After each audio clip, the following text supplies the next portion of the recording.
Visakha steel ప్లాంట్ను నిలబెట్టింది Congress party అని చెప్పారు పీసీసీ చీఫ్ షర్మిల. కేంద్రంలో రాష్ట్రంలో కాంగ్రెస్ అధికారంలో లేకపోవడంతో ప్రైవేటీకరణకు పూనుకున్నారని ఆరోపించారు ఆమె.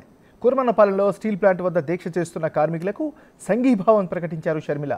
నోటీస్ ఇవ్వకుండా కాంట్రాక్ట్ కార్మికులను తొలగిస్తుండడం దారుణమని చెప్పారు. కేంద్రానికి భూముల మీద కన్ను ఉందని, ప్రైవేటీకరణ చేస్తే లాక్కోవచ్చని కుట్ర చేస్తోందని సంచలన ఆరోపణ చేశారు. సీఎం చంద్రబాబు శిబిరానికి వచ్చి 14,000 మంది కాంట్రాక్ట్ కార్మికులకు భరోసా ఇవ్వాలని చెప్పారు.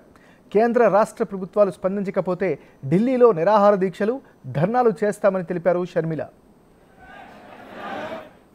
20 మిలియన్ టన్నుల యూనిట్ గా దీన్ని తయారు చేయాలి అన్న బ్లూ ప్రింట్ కూడా రాజశేఖర రెడ్డి గారు తయారు చేశారు. ఒక క్యాప్టివ్ మైన్ సొంతంగా విశాఖ స్టీల్ ఉండాలి అని రాజశేఖర రెడ్డి గారు ఆ రోజుల్లో అనంతపురం జిల్లాలో ఒక క్యాప్టివ్ మైన్ ఏర్పాటు చేస్తూ ట్రైపార్టీ అగ్రిమెంట్ కూడా చేశారు. కానీ దురదృష్టంగా ఆయన వెళ్ళిపోయారు. ఆ తర్వాత వచ్చిన ప్రభుత్వాలలో ముఖ్యమంత్రుల్లో ఒక్కరంటే ఒక్కరైనా మళ్ళీ విశాఖ స్టీల్ గురించి ఆలోచన చేశారా? చంద్రబాబు గారు చేయలేదు, జగన్మోహన్ రెడ్డి గారు చేయలేదు. ఇప్పుడు మళ్ళీ ముఖ్యమంత్రి చంద్రబాబుగా ఉన్నారు. ఈయన కూడా మళ్ళీ దీన్ని మోసం చేసే ప్రయత్నమే చేస్తున్నారు.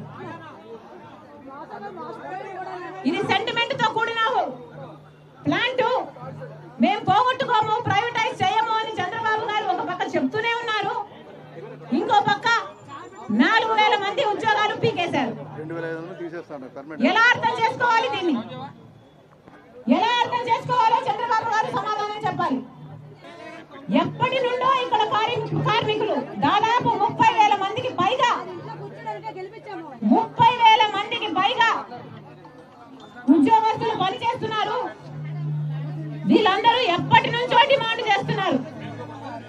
క్యాప్టివ్ మైన్ కావాలి అని, సెయిల్ లో దీన్ని విలీనం చేయాలి అని, కార్మికుల జోలికి రాకూడదు అని, వీళ్ళ బ్రతుకులకి ఈ ప్లాంట్ కి భరోసా కలిగించాలి అని.